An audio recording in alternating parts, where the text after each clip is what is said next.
Hey everyone, Anthony Morgan's Training Academy. Today is just a little bit about checking and dagger work. The simplicity of drilling all the time is to kind of put that sensitivity to where if you drill and you drill and you drill, when something happens, automatically that's going to fall into place. Now, what we're going to do today is just kind of taking a dagger. If I cover here, I check and I thrust, okay? I cover, okay? I check and I thrust. I cover, check, and I thrust, okay? Now, I may cover, check, and I thrust, okay? I may pass, cover, and check. Okay, I may pass, cover, and check. Okay, I may pass, cover, and check.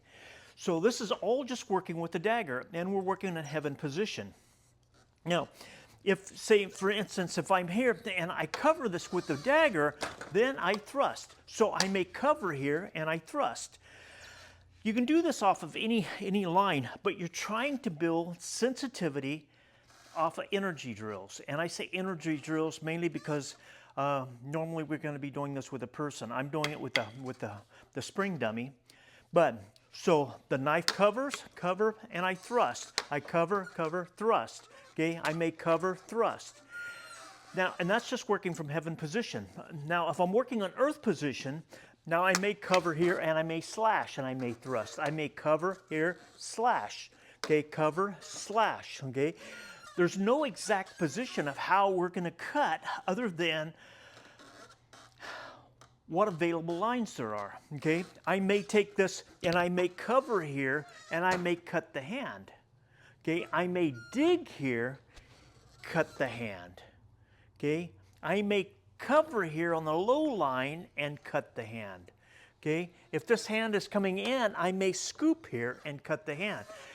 Don't get caught up in saying, well, oh yeah, but you're going to get hit. It's not about that. It's about understanding energy, understanding what's coming in, and drilling and drilling and drilling on the drills. Now, the drills aren't there. As Steve Golden once told me, you need to learn the drills so you can forget the drills. And I think a lot of that was just a point of getting that set in your mind of how to do the technique, and then practicing that technique. If I'm empty hands here and I move and I check here, I move and I check, I move and I check, I check, I check. So with the dagger, it's going to be the same way. I cover line and I thrust. I cover, check. There's a lot of different variables on running dagger. But the main thing is just to, if I'm here and I cover that line and I check that line. Why do I check that line? To make sure that the hand isn't going to come back again. Okay, so if I move to here and I check, I'm guarding this line so it can't come in. And that's not the only reason I'm guarding this. A lot of times I want to negate that rear arm coming in. So from here, I move and I thrust. I move here and I thrust. Okay, I can change this up to where I can get it earth position, where I can scoop and I can cut, I can cover, and I can stick. So just on checking or the live hand and the dagger. Now, it's not always going to be a dagger. It could be a felt marker. It could be anything that you have. And that's the other thing that you have to constantly think, okay? If an example, if I'm out somewhere and all I have is a cup of coffee, okay? Now, that cup of coffee is going to be my tool for that day, okay? That may be coffee into the face, okay? I move here and I move here and I move here. Now, throwing that coffee into his face, his hands are going to come up, okay? I throw the coffee, the hands come up. Now I move in here and I take that and I control his hands and I hit him. It can be as much as a newspaper, okay? And you think, well, a newspaper is not very scary. But if you're reading a newspaper and the person walks up and I throw the newspaper in his face and then I hit the face, it's another tool.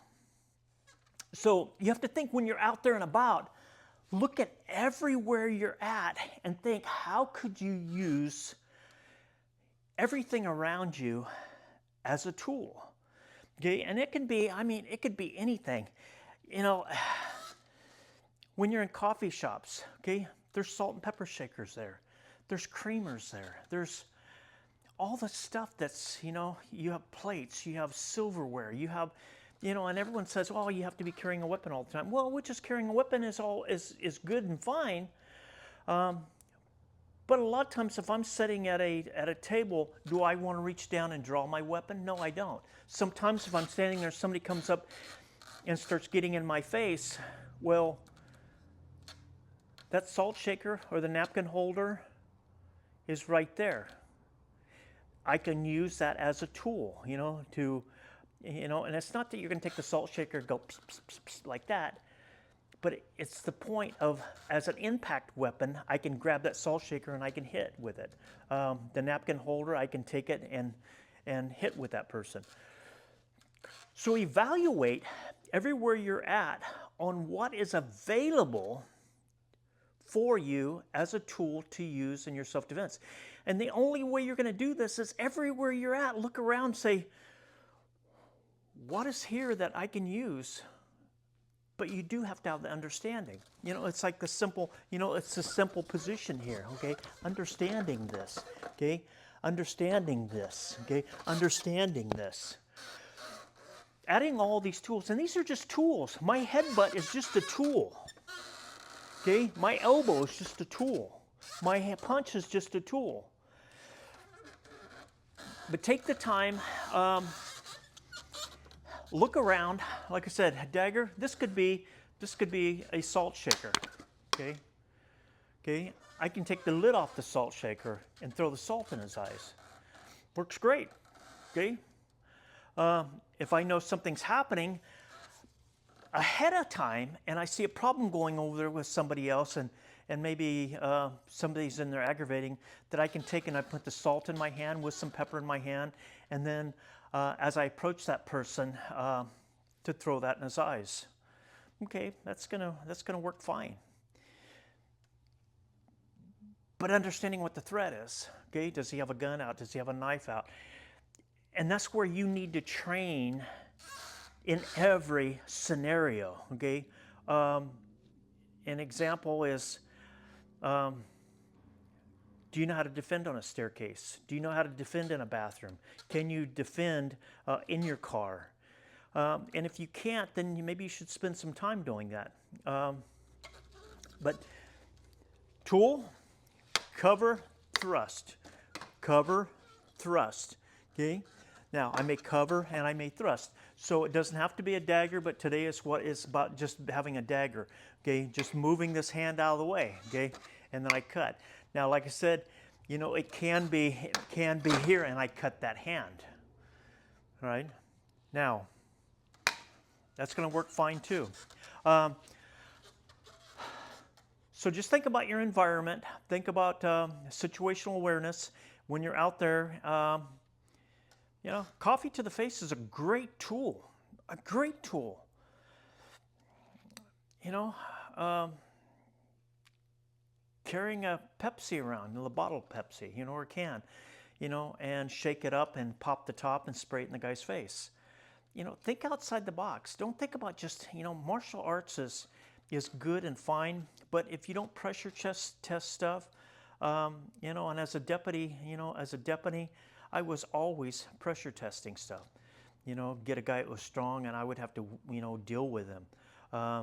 You know, and so you have to continue to always pressure check and always continue to train. So continue to subscribe to my channel, and thanks for watching my channel, and I'll see you in the next video.